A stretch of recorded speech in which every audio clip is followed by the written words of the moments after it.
Segundo o escritor francês Gerard Séguin, a boemia é um fenômeno social e literário que ocorreu em diversos pontos do planeta em diferentes épocas.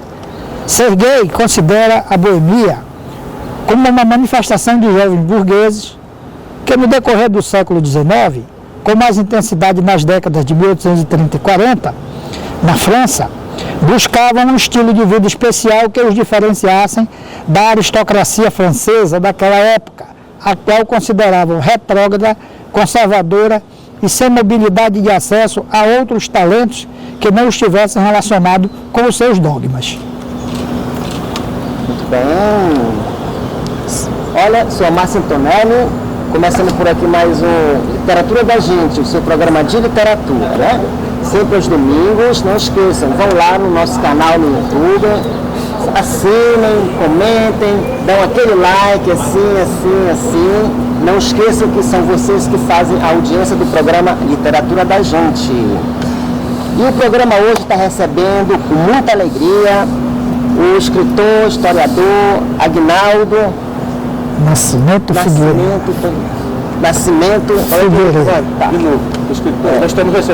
Estamos recebendo com muita alegria o escritor, historiador Aguinaldo Nascimento Figueiredo, que vai falar da sua trajetória, das suas obras. Seja muito bem-vindo, professor Aguinaldo, no nosso programa Literatura da Gente. Eu que agradeço, obrigado pelo convite, de estar aqui participando desse tão prestigiado programa para falar sobre arte, sobre literatura, sobre história e sobre a nossa cidade também. Perfeitamente. E também um pouco da minha experiência humana, e principalmente como profissional da área de magistério e nesse caminho que eu enveredei, que é escrever, que é a literatura. Estamos aqui no Paço Municipal, na rua Bernardo Ramos, no Centro Histórico de Manaus, no Alô Café.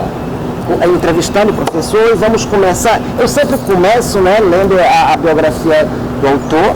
Gostaria muito de ler aqui para vocês tomarem conhecimento da trajetória do professor, historiador.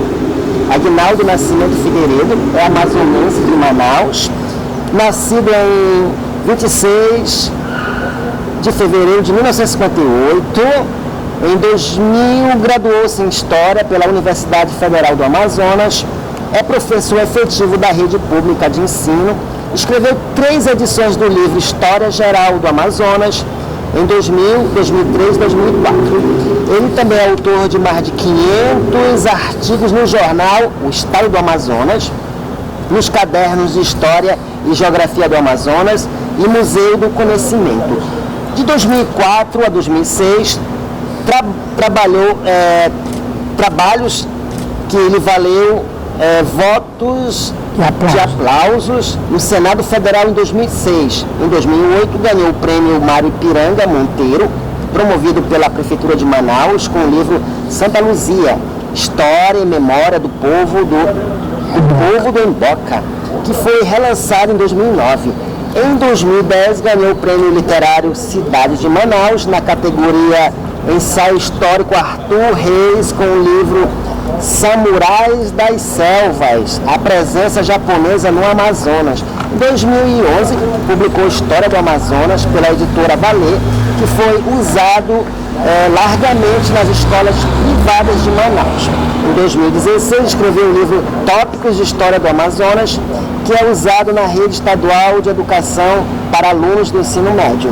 Em 2019, escreveu o livro Histórias e Memória do Bairro do Manoa, edição própria. Nesse mesmo ano de 2019, ganhou novamente o prêmio literário Cidades de Manaus, na categoria Ensaio Histórico Arthur Reis, com trabalho Os Caminhos da Alegria, roteiro histórico e sentimental da boemia de Manaus. Escreveu ainda para outros jornais e para a revista Big Amazônia e Mais Manaus. Em 2020 foi agraciado com o diploma de honra ao mérito e moção de aplausos pela Câmara Municipal de Manaus pelos relevantes serviços prestados em prol da cultura das cidades de Manaus.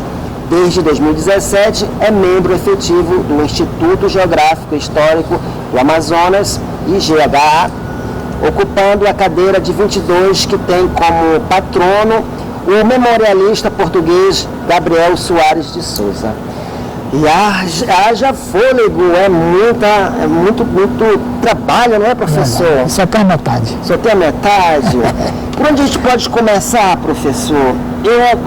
Eu poderia começar com essa pergunta: como é que se deu essa sua predileção pela essa carreira de historiador, né? Como é que foi? Desde jovem? Desde criança, na verdade. Eu sempre fui apaixonado pela história, né? E lia muito. Eu não tinha livro em casa, nós éramos humildes. Eu visitava a casa, principalmente dos meus professores, lá do bairro de Santa Luzia, e eles tinham aquelas coleções da Barça, né, Virador, a britânica, e eu li tudinho aquilo ali. E até hoje os conhecimentos que eu li naquela coisa ainda estão na minha cabeça ainda. De vez em quando eu recorro a essas informações para fundamentar os meus trabalhos. E aí então teve aquele interregno na juventude, fui para a Marinha e tal, voltei. Então eu ingressei no curso de História da UFAM, né, que também foi muito complicado, demorou uma década para mim me formar, mas foi um momento de consolidação, porque eu fui de fato profissionalizar, né, buscar o conhecimento formal e acadêmico, e então eu construí esse suporte, né, e o desejo de ser professor foi concretizado. E aí veio também aquela intenção, né, de escrever livro de história. Porque quando eu cheguei em sala de aula, eu não tinha livros didáticos. Eram apostilas, né, e textos soltos, até porque a história do Amazonas era negligenciada, como ainda é até hoje, nas escolas. Houve um tempo em que se trabalhava diretamente na prefeitura, né? Foi justamente nesse período que tinha a disciplina História do Amazonas. E então eu comecei escrevendo apostilas, que ganhou logo espaço com os colegas, e então eu parti para a profissionalização mesmo da coisa, né? E então foi aí que eu escrevi. Esse aqui é o primeiro. Sim, vamos lá. Né? Esse aqui é o primeiro, que é um guia mais ou menos artesanal, né? Mas que eu vendi 10 mil livros. Tem até hoje colegas meus que têm esse livro, guardam com muito carinho, né? E se orgulham de ter. E alguns, inclusive, até hoje utilizam na sala de aula. Né? História Geral do Amazonas. História Geral do Amazonas. Teve até gente depois aí, lá dentro, gente de bom nome, né? De título acadêmico, que copiou esse título aí e ficou com outro nome, mas é mais ou menos por aí. Já começa com uma fotografia histórica. Isso é de Manaus de 1901. Isso era um pôster que eu tinha mesmo, né? E durante a confecção do livro, ele foi surrupiado pelo diagramador que não me devolveu. Né? Bom, é um livro, como se diz, já é artesanal, mas muito importante naquele momento. E isso me deu ainda mais fôlego, né? Me deu mais incentivo para ir para frente. E desse aqui eu publiquei, de História Geral do Amazonas, mais 4 edições, todas elas bem-sucedidas. Quer dizer, os 10 mil foi nessas 5 edições que eu publiquei. E aí, então, eu fui convidado pela Livraria Valer para sistematizar melhor, né, para fazer a coisa melhor, e saiu esse aqui. Esse trabalho aí. História do Amazonas. Que é, nossa, que é um trabalho bem produzido, né? Pela Valer, não foi? Isso. Também vendeu bem. Né? Conheço que as escolas particulares adotaram, né? E infelizmente está esgotado. Está esgotado e não sei se alguém tem a vontade, alguma empresa, alguma editora, ou mesmo a própria Valer tem a vontade de reeditar. Né? E é muito importante. Isso. Ser reeditado, dos didáticos é esse aqui, esses dois aí e mais esse aqui, que está sendo usado na rede pública, né? Ainda é também um trabalho bom, mas voltado para a área didática, muito bem elaborado, né? E que também está sendo usado, não sei como é que vai ser as negociações futuras. Né? E aí então vieram depois os que não são didáticos, né? Que são vencedores dos concursos que eu fiz. Eu estou vendo aqui, professor, os Samurais das Selvas, seriam esses aqui? Isso. História do... Esse aqui é o primeiro do concurso da prefeitura. Começar por aqui, a história dos bairros Santa Luzia. Que também eu fiz. Esse aqui foi o livreto editado pela prefeitura do concurso, né? Do concurso. Então ficou a cargo da prefeitura, foram mil cópias que foram feitas, distribuídas nas escolas. Certo. Distribuídas nas escolas, né? Que eu soube depois que a maioria foi, inclusive, surrupiada das bibliotecas, né? De tão bom que é, né? E aí eu reproduzi, eu fiz uma segunda edição já própria, né? Nesse aqui, Santa Luzia. bem produzido. História e memória do povo do Emboca. Essa fotografia aqui muito bonita, isso aqui é o Igarapé do 40, justamente onde ficava na confluência da cachoeirinha, da cachoeira, né? Cachoeirinha, que era o lugar das lavadeiras, as famosas lavadeiras de Manaus da década de 40. Né? E esse nome interessante, Emboca, de onde vem, né? O seguinte, o bairro, ele começou a ser ocupado ainda no começo da República, né? Perfeito. Juntamente com o bairro da Liberdade. As pessoas que não tinham posses, né? Começaram a ocupar a área desordenadamente, né? E lá no lugar, né, na entrada do bairro, existe a confluência do Igarapé da Cachoeirinha, que lá na Santa Luzia nós chamamos de Pancada, né, com o Igarapé do Bittencourt, que é ali que passa debaixo da ponte de ferro. E então eles formam a embocadura, né, que começa o Igarapé de Educandos. E o pessoal chamava de Emboca por causa disso. Vai lá no Emboca, onde embocam os igarapés, né, onde embocam os igarapés. E aí então pegou, todo mundo falava só de Emboca, e o bairro já crescido, já por volta de 1948, se eu não me engano, segundo Mário Piranga Monteiro, o bairro não tinha nome. E aí um soldado que morava lá, muito pouco porque não tinha dado ainda, ele tinha apresentado, inclusive na Constituinte, ele apresentou para criar o bairro com um nome específico. Né? Como ninguém deu o nome do bairro, ele fabricou uma placa e colocou lá na entrada, bairro do Emboca, porque era justamente no beco do Emboca. Perfeitamente. E aí depois a Efigênio Salles constrói a pontezinha, né?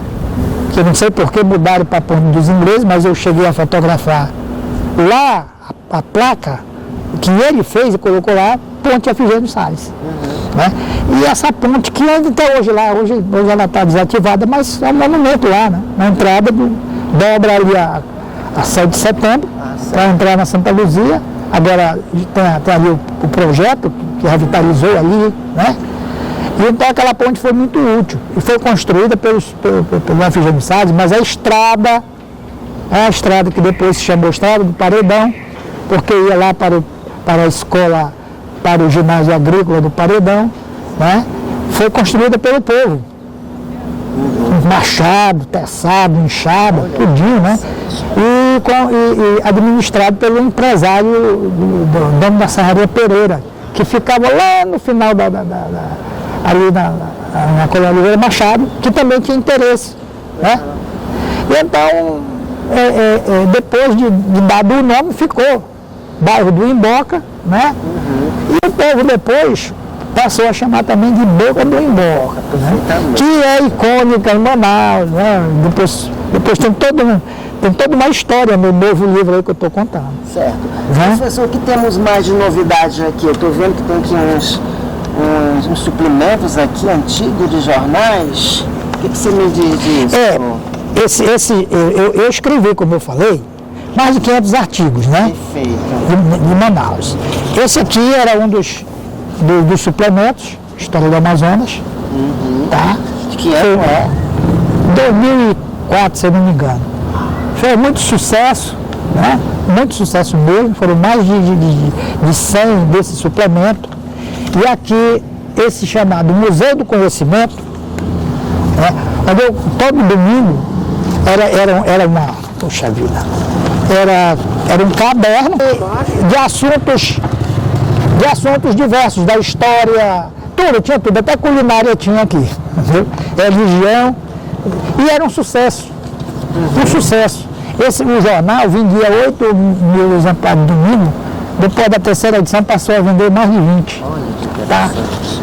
Mas Ainda temos esse outro. esse aqui foi o artigo que eu ganhei o voto de aplauso. Tá? É sobre a ditadura militar. Tá entendendo? Certo. A ditadura militar é um artigo denso, né? Aqui, ó. Mostra a morte do Vlado, os generais, né? Os golpes e contragolpes. Vladimir Herzog, né? O golpe do golpe atinge Costa e Silva, né? Então, esse artigo me valeu, que é bom. Voto de aplausos no Senado Federal. Senador Arthur Vigílio, eu fui lá receber, foi muito bacana, né? E gozei dos privilégios da capital. Sim, ótimo. E aí, então, depois o jornal fecha, né? Dá-se o espaço, e aí passei a escrever esporadicamente em alguns jornais aqui, acolá, nas revistas. Perfeito, professor. Uma curiosidade minha, eu acho que também é a curiosidade do telespectador, ainda nessa questão do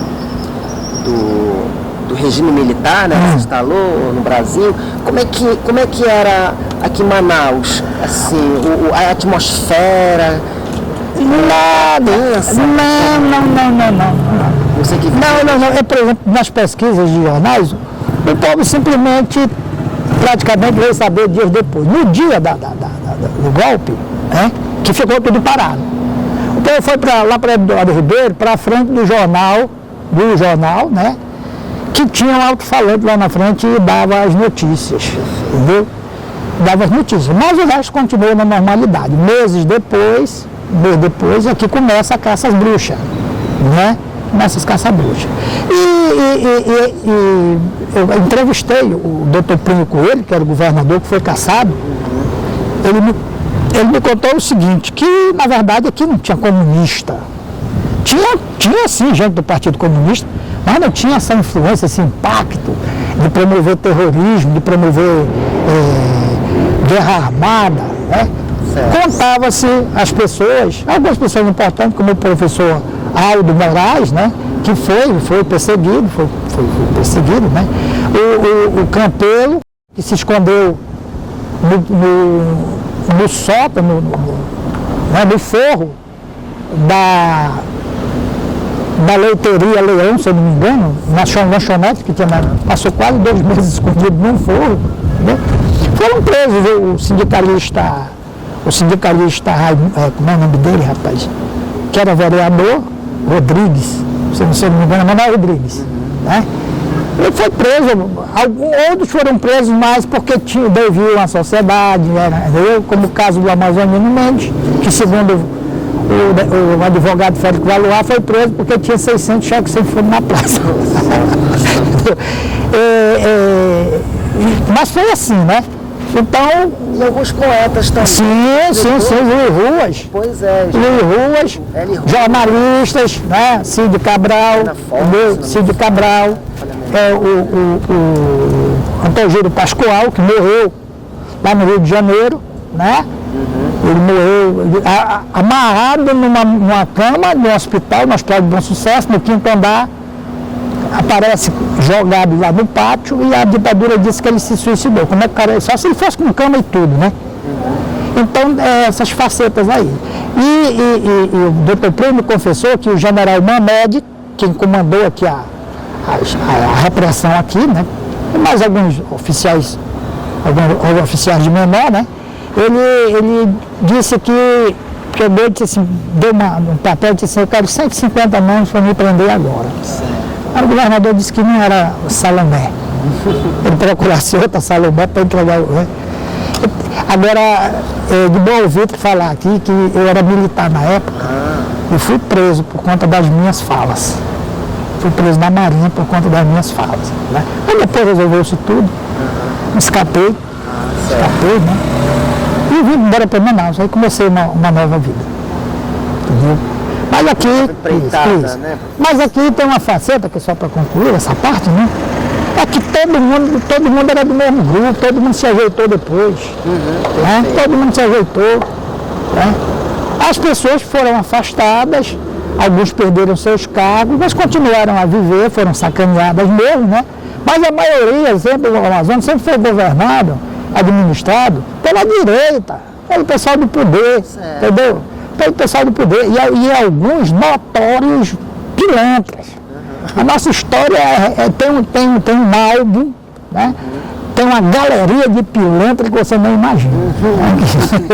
Professor, mudando agora um pouco de foco aqui da nossa conversa, agradabilíssima por sinal, eu estou vendo que o senhor tem aqui uma outra obra que também retrata um outro bairro, o bairro do Manoa, né? História e memória do bairro do Manoa. Você falou da Santa Luzia, do bairro do Manoa. O senhor morou lá? Moro lá. Mora lá, né? Eu moro lá. Esse foi um trabalho que eu me comprometi com os moradores, né? Os moradores. Alguns me procuraram e disseram, professor, tem muito, os pioneiros do Manoa estão indo embora. Os antigos moradores, aqueles que construíram a comunidade, né? Porque o bairro é uma nominação só, né? Toda a comunidade, né? Toda a comunidade. E então é um conjunto habitacional que foi construído pelo governador Gilberto Mestrino de duas etapas, uma em 86 e outra em 87, e lá morou funcionários públicos, pessoas importantes, como eu falo aí, né? Gente da cultura, gente da arte, do jornalismo, políticos, funcionários públicos, enfermeiros, policiais, né? E então é uma história rica. Eu resolvi resgatar, entendeu? E escrevi tudinho e publiquei por minha conta, né? E o impressionante depois veio para minha surpresa, né?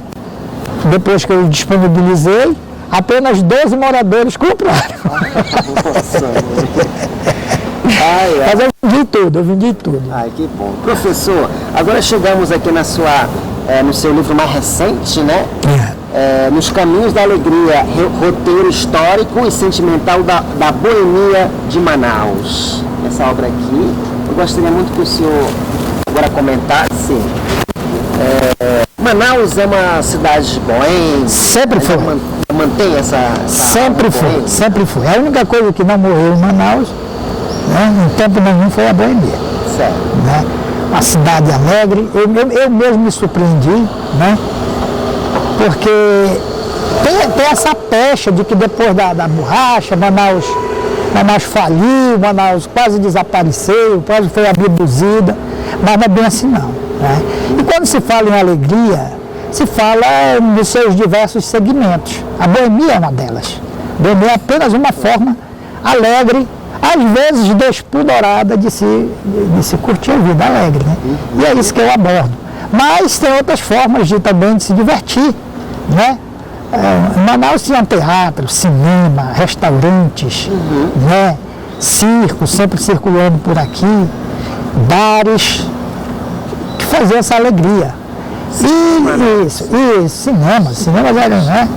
E a boemia que está ligada justamente à noite, que está ligada à conversa, ao bate-papo, está ligada inclusive a esquemas políticos, que era lá no Lá Hoje que os políticos se reuniam para tramar as ações aqui no Estado. Né? Então, também envolve um pouco a questão da prostituição, né? Que não é a base do livro, gente, digo logo, né? É apenas uma parte dela. E talvez por ser a parte mais controversa, né? Porque é a mais, digamos assim, icônica, né? das buscas de alegria, né? Profana. E então eu me aprofundei um pouco nisso aí. Perfeitamente. Né? E tem fases, né? Aí na obra, inclusive, relato o primeiro ponto de encontro da Manaus Boêmia era ainda no período colonial. Né? Lá onde o Mário Piranga Monteiro, no seu livro Espião do Rei, retrata a figura do bar do seu Melgaço. Boteco sujinho, né? Mas que ficava aqui na Ribeira das Naus, aqui onde é o Banco do Brasil, provavelmente. A cidade era daqui para lá. E então, à noite, essa hora mais ou menos, a macharada ia para lá para tomar cachaça, tirar gosto, provavelmente com pirarucu seco, né? E fala mal da vida dos outros. Entendeu? Aí até o cacete cantava lá. Entendeu? Com certeza, a fofoca, o resultado de fofoca sempre termina em pau. Nós temos, na verdade, professor, até logo aqui, né, na esquina, um ícone da boemia. Sim. Manauara. Essa foi uma das. Isso é uma das. Restaurado, né? É a história talvez mais prolongada do livro, né? Que foi considerado o ícone da boemia, da Manaus da borracha. Né? O auge, 1905 até 1915, né? E era um lugar chique, um lugar de luxo, frequentado por ricos, tanto coronéis da borracha, quanto com visitantes estrangeiros e visitantes nacionais. Ele hospedou várias personalidades, como Coelho Neto, né? Coelho Neto, deputado federal, poeta e candidato a presidente da República, né? Que o Rui Barbosa, seu adversário, dizia que desse mato não sai coelho, é referente ao Coelho Neto. E então o indigenista, o patrono do indigenismo, Rondon, Marechal Rondon, né? Diziam que tinha um governador que morava, despachava, porque o palácio era aqui, era mais perto, etc. Mas o que tornou o cassino também mais emblemático era a putaria que rolava dentro dele. Né? Era um hotel, tudo bem, mas tinha um cassino que tinha apresentações teatrais, ele tinha uma ribalta, um palco, que era dentro do restaurante, que era embaixo, logo do lado da escada, e se apresentavam artistas, né, locais. Tinha o show de dançarinas do Cancan, e durante as sessões, as mocinhas, as polacas e francesas, né, circulavam para fazer a conquista, né, a sedução dos coronéis da borracha. E também tinha jogo, tinha cassino, tinha jogo de azar, roleta, bacará, etc. Então, depois do acerto, eles levavam elas para os apartamentos. Isso aqui é uma efervescência cultural. Sim, com certeza. Aqui atrás, funcionou por muito. Aqui era a zona do Porto, então era muito agitada, muito movimentada. Bares, botecos, né? Etc e tal. Aqui atrás, onde é o bairro do Céu, era um Pausada, um complexo de bordéis sujinhos, espeluncas, né? Que era muito agitado. Era onde o povão, o Zé Pó, vinha extravasar suas tensões emocionais. Perfeito. E aí então, por exemplo, até o Cassina, nós existiam outras áreas aqui, né, que foram catalogadas, mas eu me detive no Hotel Cassina. Logo depois, no mesmo espaço, bem do lado ali, onde aquele terreno baldio, foi instalado o Bar do Quintinho, que era a Pensão Quintinho, né? Que essa história meio duvidosa, falta esclarecer, falo.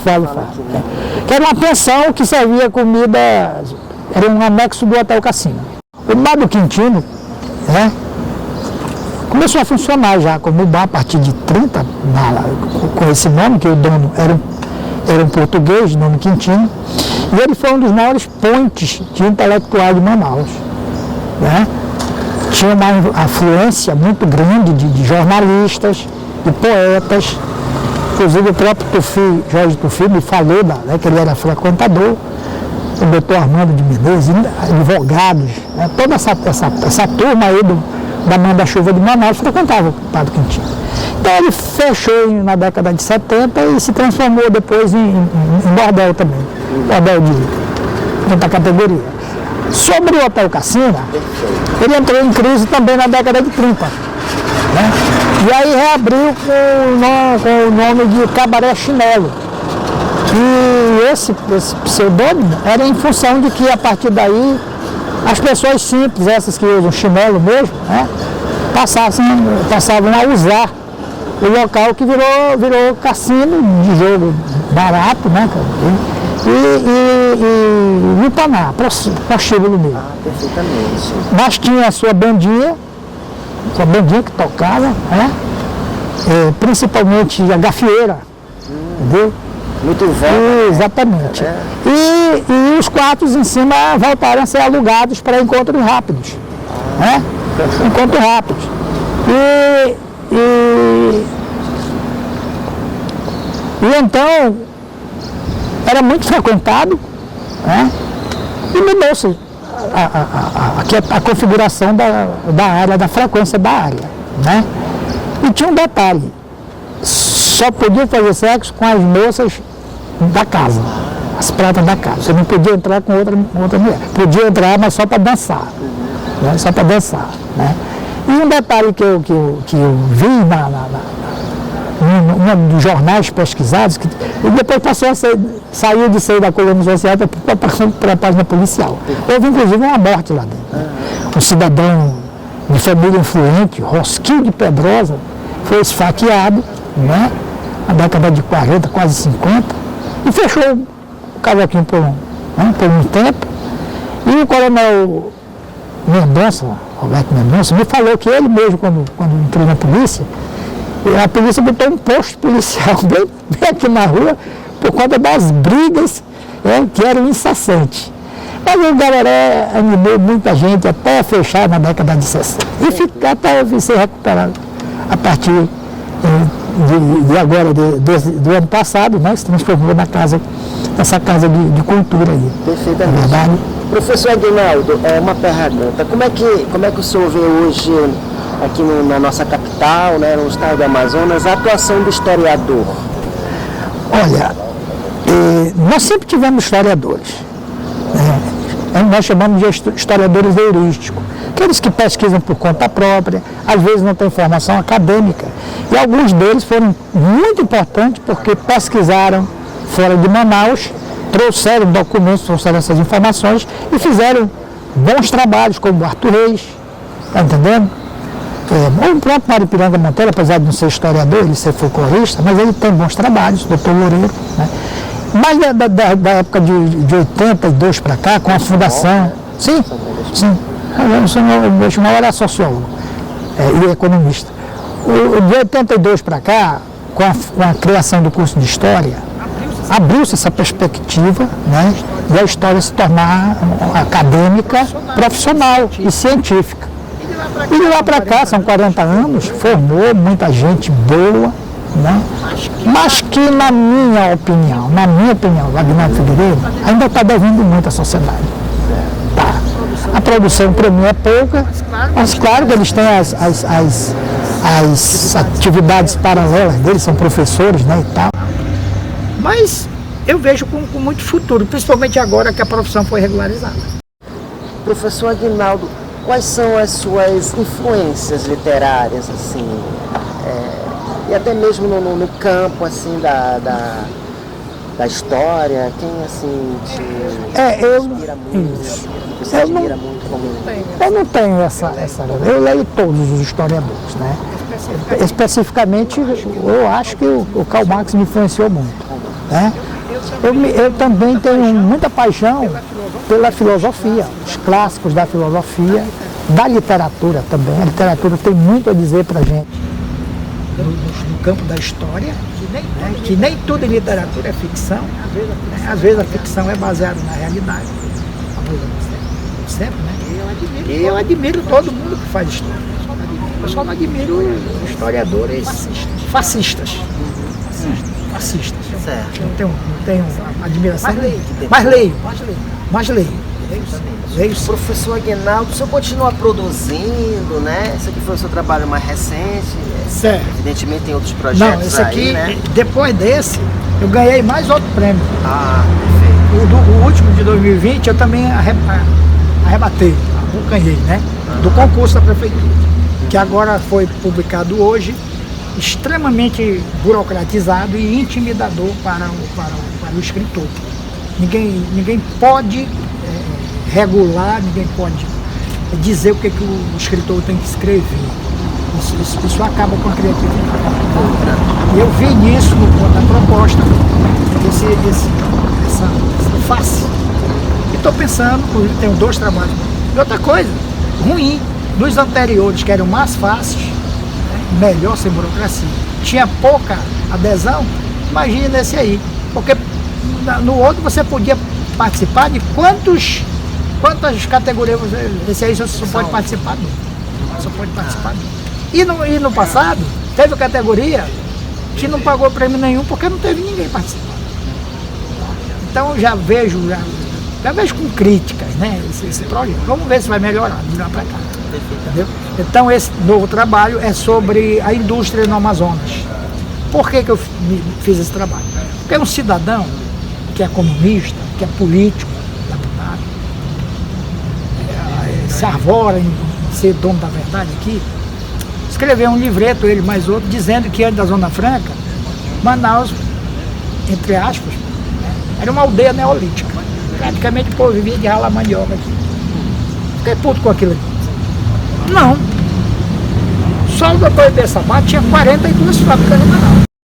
O coronel Lobo da Almada que implantou aqui o primeiro processo de industrialização.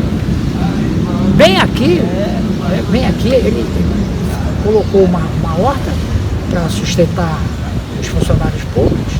E ali na rua da instalação, porque lá ele instalou, além da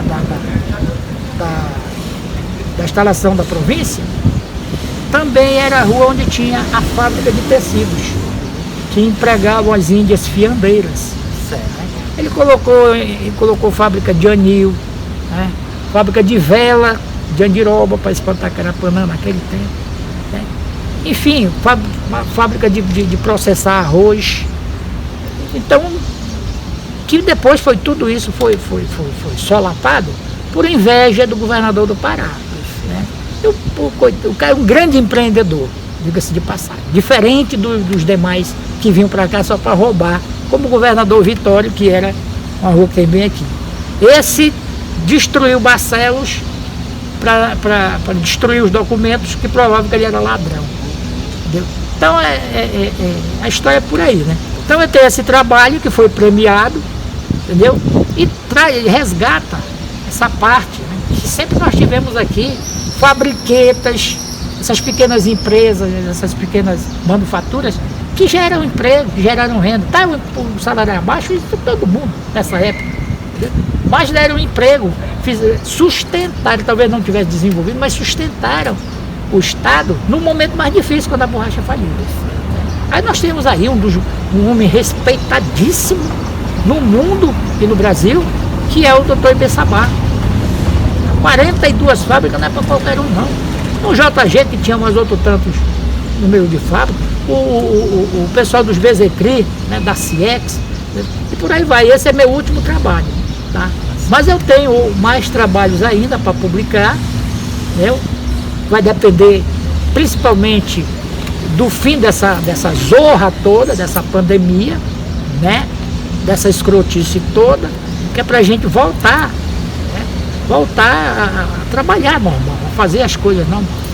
E nesse ano, acabando isso aí, que eu tenho certeza que a vacina vai resolver isso no mais tardar em julho, né? Dependendo do empenho das pessoas responsáveis, porque o vagabundo que está aí não é responsável. Então, dependendo disso, lá para junho, julho, ou talvez até setembro, nós já estejamos com isso resolvido. E aí nós vamos fazer uma festa de lançamento desse livro. E lá para novembro eu lanço minha próxima proposta, que é um livro de crônicas, né, chamado Crônicas Bizarras. Isso, que são histórias histriônicas, né, que foram vividas por mim ou contadas para mim. E esse, né, E também depois a história da Neuzinha que você leu lá no bar. Eu lembro né? perfeitamente. Acho um drama, né? Um conto bacana. Né? Esses são meus próximos projetos. Professor, E também tenho guardado da melhor qualidade um livro sobre a história de Manaus. Esse é o próximo que eu vou correr atrás, porque eu vou precisar de patrocínio. É um livro de fôlego, sério, bonito, bem produzido e é para o povo de Manaus. perfeitamente. É muita produção, né, professor? Professor, a gente está caminhando para o final do nosso programa, Literatura da Gente. Eu queria que o senhor deixasse um recado para esses jovens que estão aí querendo, intencionam enveredar por esse caminho do historiador, né? O escritor em si, só historiador. Eu sempre digo nas minhas entrevistas e nas minhas aulas, né, que para ser escritor, não precisa, eu acho que não tem esse negócio de talento, não. Basta você querer. Mas um requisito fundamental para você ser escritor de qualquer natureza é você ter conhecimento. Você estudar as coisas, estudar a língua, tá? Principalmente a língua, a linguagem, o tipo de escrita, a mensagem, diz muito. É isso que dá credibilidade para o historiador, para o seu leitor. E outra coisa, escreva livro para o leitor, não escreva livro para você, não. Tem um monte de gente aí que tem título, doutor, não sei o que, escreve livro para si, entendeu? Guarda lá na prateleira. Não, escreva o que você quiser. Escreva o que você quiser. Fica aí o recado. Não se paute em dificuldade, não apresente seu livro para inimigo, que ele vai falar mal. Certo. Críticos, pouquíssimas pessoas aqui, na minha opinião, têm de fato credibilidade para criticar. Principalmente meus trabalhos. Tá bom? É esse o recado que eu dou. Professor, suas considerações finais, tá? Aqui o final do nosso programa. Eu quero agradecer ao programa, a equipe maravilhosa, só gente bonita e talentosa, né? Agradecer a você pelas perguntas maravilhosas. Eu pensei que eu ia ser meio daquelada. Não, que isso. Mas valeu a pena, tá? Eu estou agradecido pelo convite e pela realização. Né? Estou à disposição a qualquer momento, se vocês quiserem fazer outros trabalhos. E parabenizando todo mundo por esse trabalho maravilhoso. O Amazonas precisa mais disso aí. Precisa de menos fofoca e mais sem cultura, dúvida, né? Mais informação, mais conhecimento. Eu quero também aqui, fora do protocolo, parabenizar todas as mamães do universo. Certo. Eu não tenho mais, mas eu tive uma relação fantástica de amor e ódio com minha mãe. Então fica aí, tá? Dá um conto. Então, olha, foi uma satisfação muito grande do nosso programa recebê-lo aqui, né? Ouvir a sua experiência, a sua carreira literária. E a gente fica por aqui o nosso programa, a Literatura da Gente. Lembrando que sempre aos domingos, né? A partir das 10 horas, vocês vão lá no nosso canal no YouTube, se inscrevem, comentem, dão aquele like assim ou assim. Não se esqueçam que são vocês que fazem a audiência do programa Literatura da Gente. Fica aqui um beijo da Márcia Antonelli. Beijo.